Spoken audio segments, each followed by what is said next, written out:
3절에서 8절까지 말씀입니다. 신약 성경 21면에 있습니다. 마태복음 13장 3절에서 8절까지 말씀 함께 읽겠습니다. 예수께서 비유로 여러 가지를 그들에게 말씀하며 이르시되 씨를 뿌리는 자가 뿌리러 나가서 뿌릴새 더러는 길가에 떨어지매 새들이 와서 먹어버렸고 더러는 흙이 얕은 돌밭에 떨어지매 흙이 깊지 아니하므로 곱싹이 나오나 해가 돋은 후에 가서 뿌리가 없으므로 말랐고 더러는 가시떨기 위에 떨어지매 가시가 자라서 기운을 막았고 더러는 좋은 땅에 떨어지매 어떤 것은 100배 어떤 것은 60배 어떤 것은 30배의 결실을 하였느니라. 아멘. 지난 몇 주간, 정확하게는 5주간 하나님의 나라가 임하소서라는 주제로 말씀을 나누었습니다. 근데 이제 오늘은 이 같은 맥락인데 예수님이 말씀하신 하나님 나라, 천국 비유를 통해서 하나님 나라, 천국에 대해서 조금 더 우리 알아보기를 원합니다. 여러분, 예수님께서 제일 강조하신 것이 하나님의 나라입니다. 하나님의 나라. 3년 반 동안 이제 공적인 생애를 사셨다고 하는데 제일 강조하신 것이 하나님의 나라였습니다. 자, 그런데 또 다른 의미로 우리가 이제 천국이라는 이제 용어를 사용을 합니다. 같은 의미일까요? 다른 뜻이 있는 걸까요? 이걸 설명을 드리겠습니다. 자, 하나님의 나라라는 표현과 천국이 같은 의미인지 다른 의미인지 이제 설명을 드릴 텐데, 이게 지금 일단 우선 저희 지금 마태복음을 읽었습니다. 말씀을 이제 나누려고 하는데, 마태복음에는 이게 이제 배경이 듣는 사람들이 글을 읽는 대상 독자가 유대인들입니다. 유대적 배경을 가지고 있습니다. 자, 유대인들은 하나님의 이름을 호칭을 함부로 하지 않습니다. 말도 그렇고 글을 쓸 때도 마찬가지입니다. 그래서 왜냐하면 이제 십계명에 여호와 이름을 함부로 망령되이 일컫지 마라 라는 이제 말씀이 있지 않습니까? 그래서 말하거나 쓸 때 하나님, 여호와, 하나님 이런 표현을 직접 쓰지 않습니다. 그래서 대신 아도나이, 주님 이런 표현을 사용을 합니다. 자, 하나님의 나라도 마찬가지입니다. 그런 의미에서 하나님이라는 표현을 직접 쓰지 않습니다. 그럼 어떤 표현을 쓰냐면 하늘이라는 표현을 씁니다. 그러니까 이제 다른 복음서에서는 하나님의 나라라고 표현하고 있지만 마태복음은 그 읽는 사람이 유대인이기 때문에 유대인들을 배려를 해서 하늘 나라 이렇게 표현을 했습니다. 그래서 이걸 이제 우리말 성경으로 번역하면 이제 하늘, 이제 한자가 이제 천자잖아요. 천국 이렇게 표현을 하는 것입니다. 그러니까 다른 표현이지만 같은 의미다 이렇게 보시면 되겠습니다. 제가 이제 하나님의 나라가 임하소서라는 주제로 말씀을 나누면서 여러 가지 하나님의 나라를 소개해 드렸습니다. 자, 그리고 이제 또 하나 이제 짚고 넘어가야 될 거는 하나님의 나라든 어쨌든 천국이든 이 세상에 실현되는 현재적인 의미인지 아니면 우리가 죽어서 장차가게 될 그곳 미래적인 의미인지 이 사실은 논의가 끊임없이 계속되고 있습니다. 그래서 어느 한쪽 입장만 취하게 되면 한쪽만 강조하게 되죠. 그런데 제가 지난 여러 시간을 통해서도 말씀드렸고 오늘 다시 한번 말씀드리지만 두 가지가 다 함께 가야 됩니다. 이거는 동전의 양면처럼 어느 하나만 취할 수 있는 게 아닙니다. 두 가지가 같이 있다는 것입니다. 하나님 나라의 현재성이 있고 하나님 나라의 미래성이 함께 공존하는 것입니다. 이것이 하나님 나라 천국에 관한 균형 잡힌 시간이다 이렇게 말씀을 드릴 수 있겠습니다. 자, 하나님의 나라는 어떤 나라입니까? 제가 소개해드렸죠. 하나님이 다스리시는 나라고 하나님의 뜻이 실현되는 나라고 하나님의 꿈을 꾸시는 나라고 이런 나라가 좀 펼쳐졌으면 좋겠다. 창조 이전부터 계획하셨겠죠. 그래서 사람을 하나님의 형상으로 지으시고 천지기로서 대리하는 사명을 주시고 꿈을 꾸셨어요. 하나님이 주인 되시는 나라, 우리는 천지기고요. 또 어떤 나라입니까? 주님이 보여주고 싶어 하시는 그런 나라입니다. 의와 평강과 희락이 가득한 나라고요. 기쁨과 감사가 사랑이 충만한 나라가 하나님의 나라, 천국이라고 할 수 있습니다. 그렇다면 여러분 우리가 사모하기에 충분한 것이죠. 그래서 믿음의 사람들은 2000년 전만 해도 아주 모진 박해와 핍박이 있었잖아요. 그래서 예수님을 주로 로마 황제를 향해 고백하는 큐리오스, 이제 로마 황제를 향해서 고백하는 건데 예수님을 향해서 혹 큐리오스 무 이렇게 해서 나는 예수님을 주로 고백합니다. 이 고백을 하면은 붙잡혀요. 끌려가서 사자막으로 내던져진다고 해서 그런 상황 속에 놓여 있을지라도 예수님을 주로 그리스도로 고백하기를 포기하지 않는다. 왜냐하면 히브리서 11장에 말씀하기를 더 나은 본향 천국을 하나님 나라를 사모하기 때문이다. 이렇게 말씀하고 있습니다. 그래서 하나님 나라 천국은 이런 것이기 때문에 우리가 이 세상에 조금 어려움이나 박해가 있다고 해서 포기하는 그런 나라가 아니라는 것입니다. 오히려 더욱더 우리가 간절히 사모하고 더 소망해야 될 그런 나라입니다. 자, 그렇다면 이 나라가 어떤 나라인지 여러분 더 알고 싶지 않으세요? 저는 더 알고 싶은 마음이 계속 일어났어요. 하나님 나라에 대해서, 천국에 대해서 우리가 좀 더 알면 좋겠다 그런 생각이 들어서 기도하고 묵상하는 중에 예수님께서 하나님 나라에서 그토록 강조하셨는데 그래서 예수님 말씀을 쭉 다시 한번 묵상하다 보니 예수님께서 비유로 이 하나님 나라를 천국을 말씀하신 그런 장면들이 쭉 이제 제가 다시 한번 묵상하게 되면서 이 비유의 말씀들을 통해서 하나님 나라, 천국을 좀 더 우리에게 알려주기를 원하시는 하나님의 마음을 나누기를 원합니다.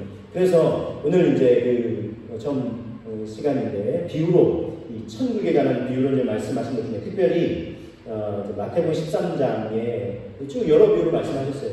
그래서 제가 이제 제목을 말씀해 이제 주제 제목을 그것이 알고 싶다 천국 비유 이렇게 이제 잡았고요. 자, 마태복음에서 쭉 그래서 이제 비유가 이제 시작되는데 마태복음의 천국 비유 중에 오늘 첫 번째입니다. 사실 이제 뒤에 좀 우리가 잘 아는 내용을 먼저 할까 이렇게 고민을 했다가 사실 처음부터 또 예수님께서 또 말씀하실 또 일이 있을 테니까 그래서 좀 순차적으로 현재는 좀 그렇게 생각을 하고 있습니다. 자, 그래서 먼저 13장 3절 말씀인데 같이 한번 읽어보겠습니다. 예수께서 비유로 여러 가지를 그들에게 말씀하여 이르시되 씨를 뿌리는 자가 뿌리러 나가서 그렇습니다.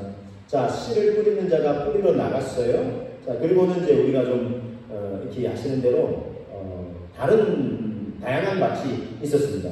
자, 네 가지 밭, 소위 말하는 네 가지, 그래서 이건 네 가지 밭 비유다 이렇게 이제 표현하는데 네 가지 밭, 이건 다 다양하고 다르다는 것입니다. 자, 한번 살펴보겠습니다.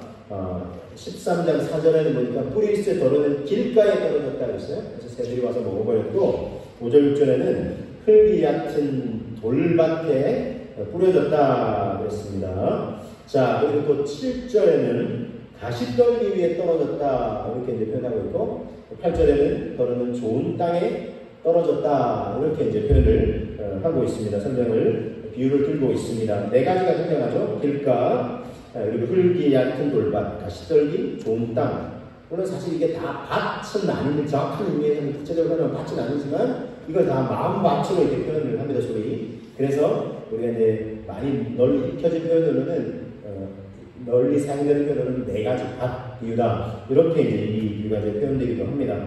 그래서 제가 좀 이 비유와 관련해서 제가 경험했던 이야기 또 다른 믿음의 위인들이 이제 경험했던 이야기들을 조금 이제 곁들여서 좀 소개를 하려고 합니다. 양해하시고 좀 들으시면 감사하겠습니다.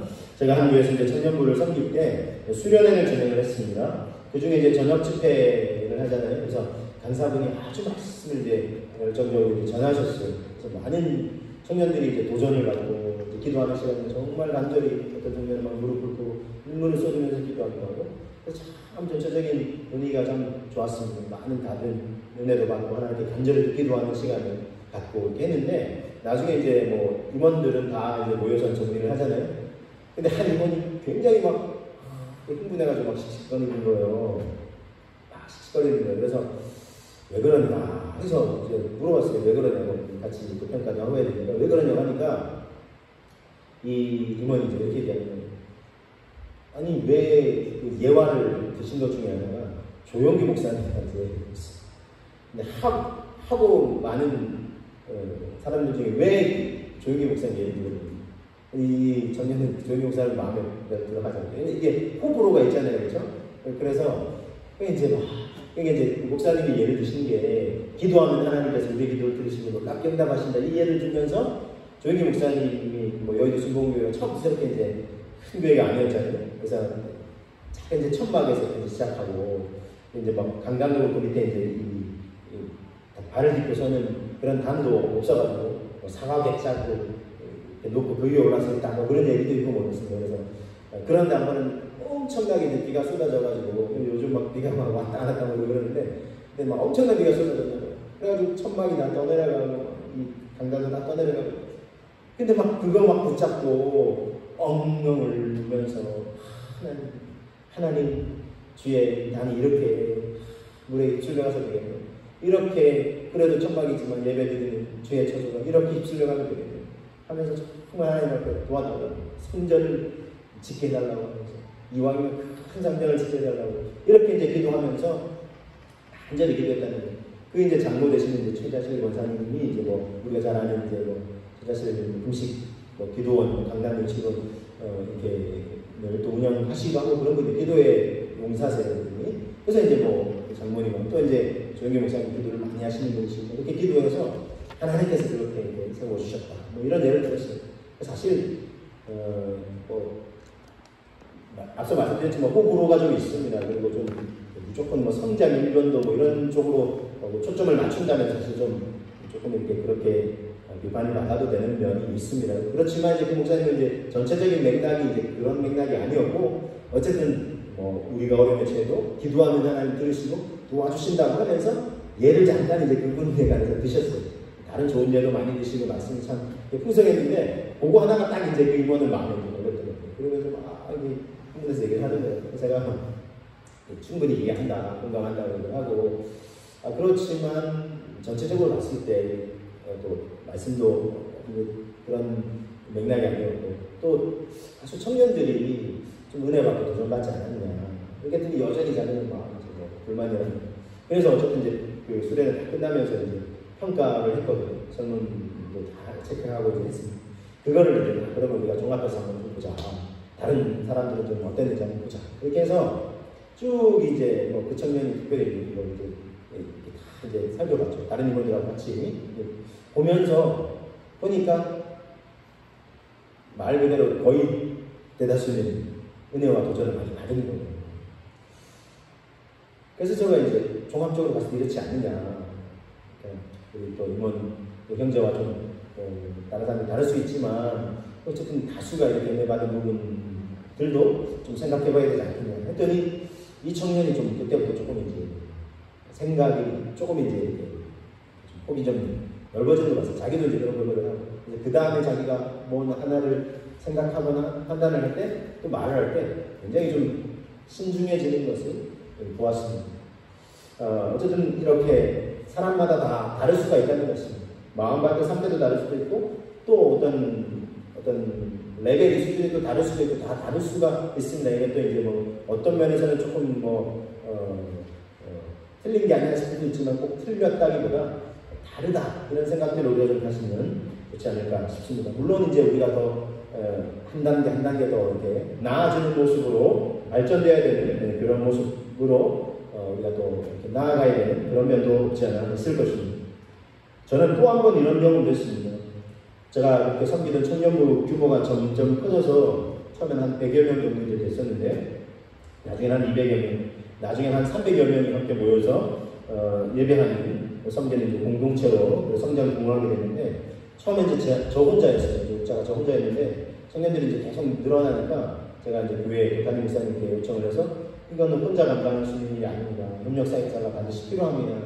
요청을 해서 처음에는 왜 필요하냐고 저는 담당하는 목사님 되지 그렇게 하셨는데 제가 이 많은 청년들 어떻게 혼자 다 케어합니까? 이렇게 하면서 이제 계속해서 요청을 드렸고 그래서 이제 처음부터 이제 또 왜냐면 이제 교육자를 쓰려면 이게 뭐 재정도 들어가고 이런 부분이 있잖아요. 근데 제가 이제 어쨌든 청년부도 맡고 이제 교육부도 전체 총괄하고 있었는데 교육부 이제 전도사님 한 분 자리가 이제 조금 공석이 돼서 새로 뽑는 와중에 여러 이제 이력서를 이제 지원을 하잖아요. 제가 이제 뭐 교육 전체 총괄이니까 처음에 이제 이걸 이제 쭉 이제 보게 되었습니다. 그 중에 보니까 교육부를 해도 잘하겠지만 이게 청년들에 대한 마음이 있는 열정이 있는 그런 지원자 중에 한 분 있는 거예요. 전도사님이. 그래서 이분을 만나봐야 되겠다 해서 이제 제가 이제 만나봤어요. 면접을 제가 이제 보면서 이분하고 얘기를 나누는 중에 이분은 이제 그 청년들에 대한 마음이 있는 거예요. 그래서 잘하시겠다. 근데 이제 우선은 이제 교육부에 이제 원래 자리가 나서 뽑는 거니까. 근데 제가 이분한테 물어봤어요. 교육부 이제 예를 들면 이제 소년부의 이제 교육자인데 사실 이제 내가 이제 교육총괄도 하지만 청년부를 좀 맡고 있다 하면서 청년부 혹시 같이 섬길 마음이 있겠냐? 그러면 물론 사실 힘들어요. 이중으로 또 섬겨야 되니까. 그렇지만 자기가 이 얘기를 듣더니 자기가 섬기고 싶다는 거예요.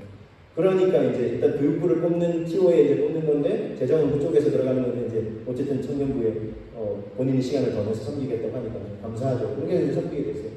근데 이분이 이제 나중에 또 열심히 잘 섬기기 위해서 저도 이제 격려하고 이렇게 하면서 전체 이제 청년부에서도 역할이 커지고 이렇게 했어요.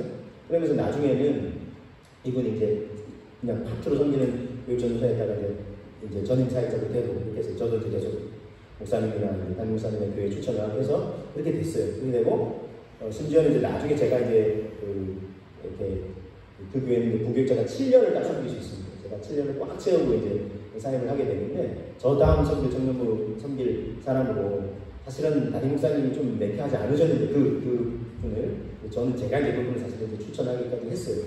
그랬는데 나중에는 좀 제가 추천을 잘한 게 맞나 이 생각도 들기도 했던 면이 있었어요. 왜냐하면 이분이 굉장히 좀 이제 청년들을 섬기면서 나름 자기가 이제 좀 자기에 대해서 자부심이 조금 이렇게 좀 컸던 것 같아요. 그러면서 이제 자기가 나름 좀 똑똑하다 이런 생각을 하신 것 같아요. 그래서 한 번은 이제 교육자들이 이제 그분뿐만 아니라 나중에 또 이제 더 늘어나서 4명이 총 섬기는 굉장히 규모 있는 공동체가 됐습니다. 근데 교육자들이 같이 이제 4명이나 되는 접하면서 이렇게 이제 회의를 하는데 이분이 갑자기 이런 얘기를 하는 거예요. 이제 카이스트 바로 옆에 있는 교회였어요. 대답한교회라고. 그래서 이제 카이스트 학생들이 많았어요. 근데 이분이 이런 얘기를 해요. 저한테. 카이스트 학생들이 조금 이제 수준이 사실은 좀 높습니다. 왜냐면 영재, 천재 표를 듣던 친구들이 있고, 그 다음에 2학년 졸업하고 2학년인데 3학년 안 거치고 온 친구들도 굉장히 많아요. 월반형 친구들이 많아요. 그러니까 이제 이런 얘기를 해요. 이 친구들이 수준이 굉장히 높은데, 제가 그때 이제 메인 사역자이기 때문에 매주 설교를 하고 있었거든요. 그 목사님 설교가 이 친구들한테 마주치고 무슨 이런 얘기를 하는 거예요. 무슨 얘기냐고 하니까 목사님 그 설교가 너무 쉽다는 거예요. 이게 약간 그 긍정적인 게 아니라 부정적인 얘기여서 너무 쉽고 평이하다는 거예요. 근데 저 친구도 수준은 이만큼인데 목사님 수준이 좀 낮다 이런 식으로 얘기를 하는 거예요. 내가 조금 그때 입장은 좀 어이가 없다는 생각도 들기도 하고 그래서 또 그런 비평도 할 수 있으니까 그래서 제가 그러냐고 그렇게 생각하냐고 한편으로 좀 마음이 상하기도 하고 제가 주님께 하나님은 어떻게 보시는지 묻기도 하고 내가 좀 더 노력해야 되나 이런 생각도 하고 그런데 제가 매 예배를 드릴 때마다 저에게 목사님 너무 고맙다고 한 주간 고민했던 문제들 목사님 예배에서 말씀을 통해서 답을 하나님이 가르쳐 주신 것 같다고 이렇게 격려해주는 청년들이 꽤 있었습니다. 그리고 제가 청년부 운영을 어차피 이렇게 그런 민주적으로도 또 하고 싶다 이런 생각도 들기도 하고 청년들의 상황이 우리가 섬김이 청년들의 삶의 자리에 얼마나 와닿는지 좀 한번 파악해보고 싶었어요. 그래서 설문조사를 제가 하자고 했어요. 그래서 그랬더니 교육자들이 막 이렇게 꼭 해야 되냐고 하더라고요. 제가 오히려 하자고 했어요.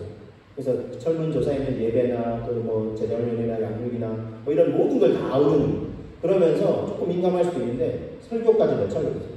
왜냐하면 이거 빼놓고는 또 얘기가 안 되니까 설교도 한번 평가를 하자. 그랬더니 이제 괜찮으시겠냐고. 나 괜찮다고 오히려 정확하게 알고 싶다고 객관적으로 한번 파악해보자.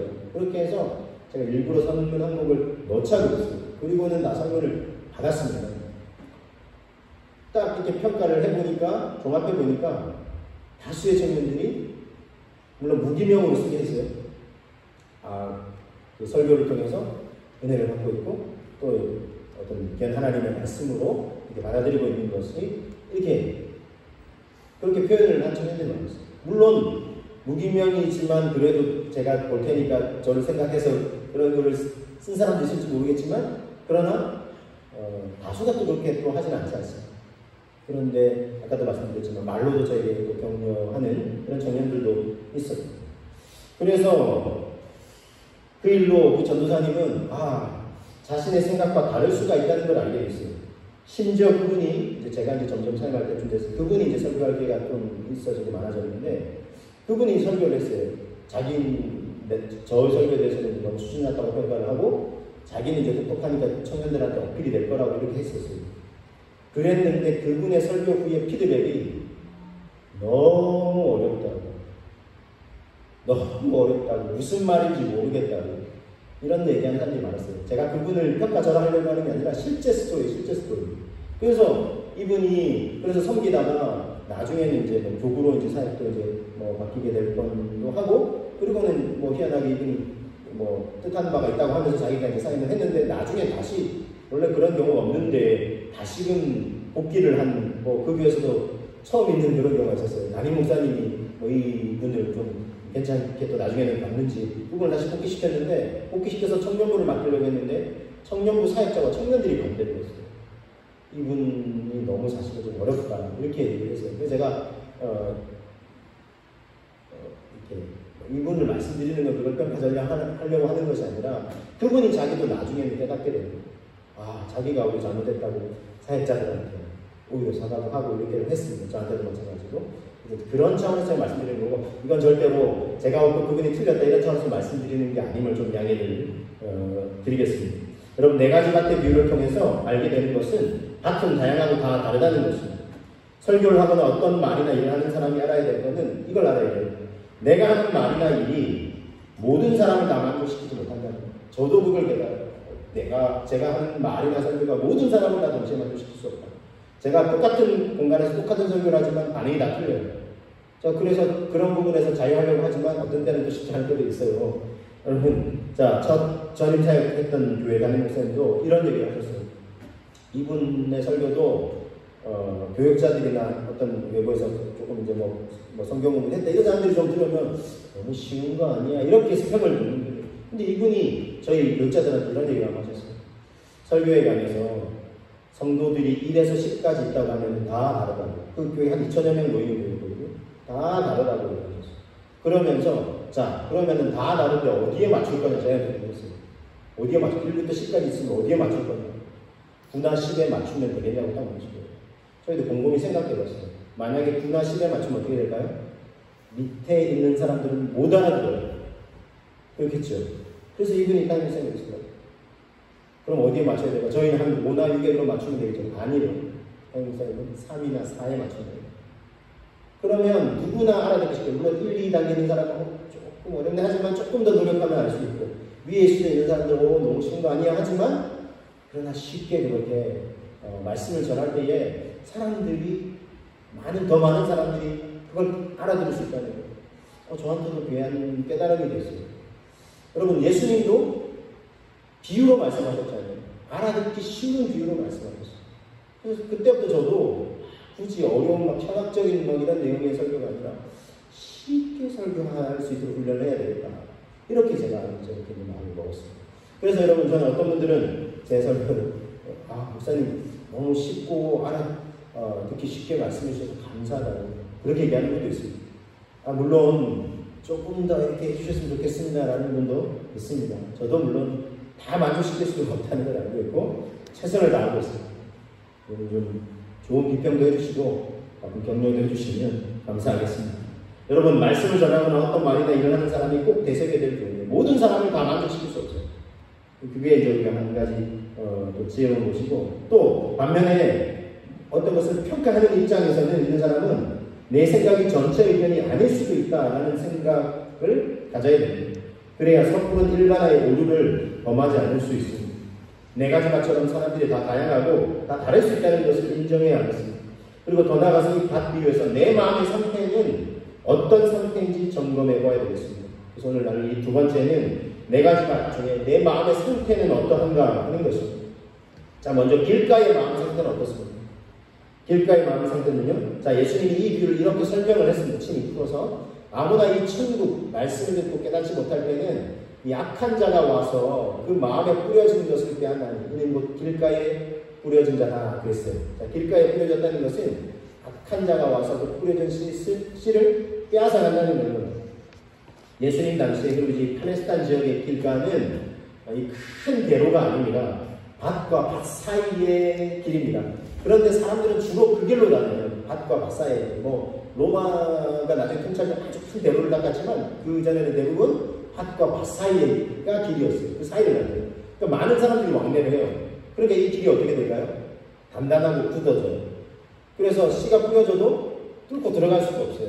그러니까 그 땅 위에 이제 그대로 있겠죠, 강 위에. 그러니까 길 위에 그대로 있으면 새들이 와서 그걸 물어간다는 거죠. 자, 그래서 새들이 와서, 악한 자들이 와서, 사단이 와서 씨를 먹어버리고는 열매를 맺지 못하는 것입니다. 자, 길가 다음에는 돌밭입니다. 돌밭은 어떤 상태일까요? 마태복음 13장 20절, 21절에는 이렇게 말씀하고 있습니다. 돌밭에 뿌려졌다는 것은 말씀을 듣고 그 속에서 뿌리가 즉시 기쁨으로 받아요, 처음에는. 근데 그 속에 뿌리가 없기 때문에 얕은 돌밭이기 때문에 흙이면 계속 이제 또 흙이 이렇게 씨가 들어가기 좋은 흙이 아니라 이렇게 딱딱한 땅이 있고 그 위에 이제 돌밭이 또 있으니까 뿌리가 내릴 수가 없는 겁니다. 그래서 잠시 견디다가 말씀으로 말미암아 환란이나 박해가 일어날 때 곧 넘어진다고 했어요. 뿌리가 없죠. 그러니까 조금 어려움이 있으면 넘어지는 자가 얕은 돌밭의 마음 상태라는 것입니다. 자, 그 다음에 가시떨기에 있습니다. 자, 가시떨기에 뿌려졌다는 건 뭐냐면 말씀을 들어요. 근데 세상의 염려와 재물의 유혹에 말씀이 막혀 결실하지 못하는 거예요. 참 안타까워요. 조금 떨어져가지고 좀 뿌리려나 싶었는데 자라나면서 가시떨기가 있으니까, 가시덤불에 있으니까 세상의 염려와 재물의 유혹에 딱 막혀버려요. 더 이상 자라지도 못하고 결실을 맺지 못한다는 것입니다. 자, 마지막 남은 밭은 좋은 밭입니다. 소위 말해 좋은 땅, 좋은 밭인데, 자, 이건 잠시 후에 나누도록 하겠습니다. 자, 기독교 사상가인 이 C.S. 루이스가 이 악마의 편지라는 책에서 이렇게 비유를 했습니다. 이분도 비유로 이 이야기를 이제 했습니다. 영국에 한 노신사가 있었어요. 대형 제국의 도서관이 어마어마하거든요. 그 도서관, 큰 도서관을 찾아가요. 평소에 일주일에 한 번씩 찾아가요. 그래서 이제 찾아가서 책을 딱 이제 뽑아서 이제 읽습니다. 쭉 읽고 있는데, 오전에 가서 책을 뽑아 읽고 있는데, 하나님에 관한 궁금한 생각이 막 일어나는 거예요. 하나님은 어떤 분이신가? 하나님과 나는 어떤 관계를 맺어야 되나? 뭐 이런 생각이 들어요. 근데 사단이 와서 이렇게 속삭이는, 지금 점심시간이 다 돼가는데 밥 먹고 생각하면 어떨까? 그래서 이 사람이 점심시간이 다 돼가네? 밥 먹고 생각하자. 이러고 이제 책을 덮고 밥 먹고 식당에 밥을 이제 먹습니다. 밥을 먹는 거에 또 생각이 납니다. 하나님은 어떤 분이신가? 하나님 사랑이라고 하셨나? 하나님의 사랑은 얼마나 풍성할까? 또 이렇게 속삭이는, 밥 먹으면서 무슨 그런 생각을 해? 밥 먹는 데 집중해. 그래, 내가 지금 밥 먹는데 뭐 무슨 일은 진짜 일단 밥이나 먹자 하고 밥을 다 먹습니다. 밥 딱 먹고 나서 오가 돼가지고 다시금 이제 책을 들어와가지고 다시 이제 하나님은 어떤 분이실까? 하나님에 대해서 더 알고 싶다. 내 믿음도 더 자라나면 좋겠다. 또 속삭입니다. 뭘 그렇게 진지하게 생각하냐? 지금 너 밖에 나가서 할 일이 있지 않냐? 집에 두고 온 일이 있지 않냐? 그거 생각해야 되지 않냐? 그렇지. 내가 할 일도 많고 다른 생각하는 것도 많은데 집에 와서 또 할 일도 많은데 그냥 오늘은 여기까지 생각하자 하고 딱 덮고 가버려요. 그리고 이제 버스를 탑니다. 버스를 타서 또 하나님에게 생각하려고 하는데 또 이제 미혹을 하는 거죠. 속상의 소리가 들려오면 빨리 집에 가서 지금 해야 할 생각을 해야지 무슨 그런 생각을 진지하게 하는 거예요. 그래서 그래 하면서 피곤한데 그냥 그래서 딱 눈을 붙이고 그러고는 이제 자기 집에 도착해서 집에 들어가서 집에 주어진 일과를 하면서 하루를 마감했다는 이야기입니다. 여러분, 이 C.S. 루이스가 이 참 자기 글들을 통해서 참 굉장히 많은 우리에게 생각할 거리를 먼저 주고 있습니다. 이 글의 내용처럼 세상은 우리에게 뿌려진 이 말씀의 씨앗이, 믿음의 씨앗이 뿌리 내리지 못하도록 방해한다는 것입니다. 그래서 우리가 늘 깨어 기도해야 되는 이유입니다. 베드로전서 5장 8절에 대해서 말씀합니다. 근신하라 깨어라 너희 대적 마귀가 우는 사자같이 두루다니며 삼킬 자를 찾는다는 것입니다. 여러분, 우리에게 뿌려진 말씀의 씨앗, 믿음의 씨앗들이 막히지 않고 열매 맺도록 힘써야 하겠습니다. 그렇게 되기 위해서 우리는 우리의 마음 상태는 어떤 밭이 되어야 되겠습니까? 이왕이면 좋은 밭이 되어야 하지 않겠습니까? 자, 그래서 4가지 밭 중 좋은 밭이 되자는 것입니다. 좋은 밭은 어떤 마음 상태입니까? 마태복음 13장 23절 말씀입니다. 같이 한번 읽어보게 보겠습니다. 좋은 땅에 뿌려졌다는 것은 말씀을 듣고 깨닫는 자니 결실하여 어떤 것은 100배, 어떤 것은 60배, 어떤 것은 30배가 되느니라 하시더라 했어요. 자, 좋은 밭은 말씀을 아멘으로 받고 결실해서 100배, 60배, 30배. 근데 이게 어떤 성경에 우리가 30배, 60배, 100배 아니라 마가복음에는 30배, 60배, 100배예요. 순차적으로 30배, 60배, 100배지 왜 마태복음에는 100배, 60배, 30배예요. 이렇게 궁금할 수도 있어요. 똑같은 건데 왜 다르게 기억했냐면 이걸 보완하는 겁니다. 보완하는 건데 보완할 때 또 온전해지고 풍성해질 수 있습니다. 여러분 100배, 오 대단하죠. 근데 그보다 먼저 60배, 30배 이유가 있습니다. 최소한 30배의 결심입니다. 우리가 어떤 대단한 믿음을 삼고 오 좋겠다 막 이러면서 와 이렇게 칭송하지만 근데 나는 뭐지 싶을 수가 있어요. 이 마태복음 비유는 오히려 우리가 100배 결실을 맺는 사람도 있지만 60배라도 그렇지 않으면 최소한 30배라도 우리가 이 말씀을 아멘으로 받으면 우리의 삶에 이런 풍성한 결실을 맺을 수 있다는 것입니다. 여러분 이 네 가지 밭 비유를 들으면서 큰 충격을 받았던 사람이 있습니다. 이 사람 누구냐면 철로 역정의 저자인 존 버년입니다. 그는 자신이 교회를 출석하면서도 쭉 출석하면서도 하나님에 대한 믿음이 없었던 시기가 있었어요. 그래서 하나님과 관계없이 이렇게 예배를 드리는데 자기를 돌아보니까 오랫동안 좀 믿는다고 하고 교회를 다니는데도 또 말씀을 듣는데도 자기가 하나님에 대해서 깊이 믿음의 뿌리가 내린 것 같지도 않고 내가 왜 이럴까 이런 생각을 하고 있는 즈음에 내가 종교인이 되는 건 아닐까 싶을 즈음에 이 말씀의 비유를 딱 접합니다. 그러고 나서 그렇구나 하고 깨닫습니다. 그래서 내가 믿음의 말씀에 집중하지 못하도록 사탄이 내 마음에 뿌려지는 말씀의 씨앗을 빼앗아가는구나. 그래서 사탄에게 내가 그동안 속고 있었구나. 억울하고 그런 생각을 하거든요. 그때부터 이 존 번역이 좀 더 말씀에 집중하자고 집중하기 시작합니다.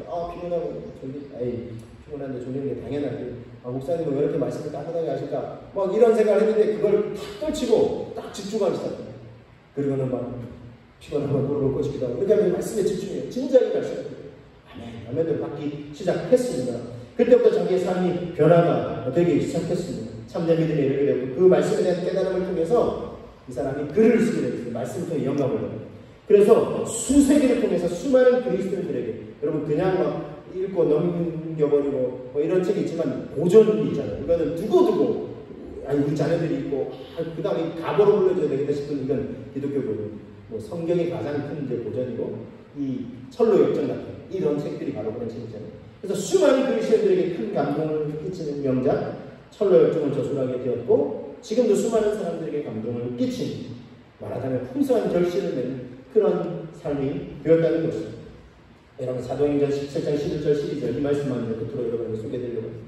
베레아에 있는 사람들은 데살로니가에 있는 사람들보다 더 너그러워서 간절한 마음으로 말씀을 받고 이것이 그러한가 하여 날마다 성경을 상고하고 그 중에 믿는 사람이 많았다고 했어요. 말씀을 받을 때 간절한 마음을 받았어요. 그래서 날마다 말씀을 막 묵상하고 연구하고 공부를 해요. 하여튼 그 중에 믿는 사람들이 많이 일어나게 되었다는 것입니다. 여러분 좋은 밭에 좋은 예라고 할 수 있습니다. 저와 여러분들도 이왕이면 좋은 밭이 되셔서 하나님의 말씀을 믿음으로 아멘을 받아. 물론 저도 말씀드리지만 저도 이게 이 네 가지 사태가 그러면 A라는 사람은 이렇게 하고 A라는 사람들 같이 듣고 이런 게 아니라 한 사람의 마음도 막 이렇게 왔다 갔다 할 수 있어요. 저도 그럴 때가 있어요. 저도 어떤 분이 말씀할 때 저도 좀 어떤 때는 막 길가고 저도 믿는다고 하면서 좀 제 삶에 어떤 공감을 느낄 때 염려 근심이 막 저를 가시더니 있습니다. 그래서 우리 마음밖에 이렇게 여러 갈래로 달라질 때가 있다는 것입니다. 그럴 때 우리 마음은 어떤 밭이 되기를 힘써야 되겠습니다. 이왕이면 좋은 밭이 되기를 힘쓰셔서 풍성한 것입니다. 최소한 30배, 더 나가면 60배, 100배 그 이상의 결실을 맺는 삶에 대해서 하나님의 영광을 돌려드리고 많은 사람들에게 하나님의 은혜를 흘려보내는 은혜의 축복의 통로가 되시는 저와 여러분 되시기를 주님의 이름으로 축복합니다. 그렇게 될 수 있도록 우리 함께 기도하겠습니다. 다양하고 다르고 사람마다 다양하고 다르고 내 마음은 막 다를 수가 있습니다. 내 마음의 지금 상태는 어떤지 돌아보고 이왕이면 좋은 밭이 되어서 말씀을 기쁨으로 받고 깊이 뿌리도 내리고 큰 나무를 자라서 결실도 풍성히 맺어 하나님께 영광 돌리게 하여 주옵소서. 우리 함께 기도하겠습니다. 기도합니다.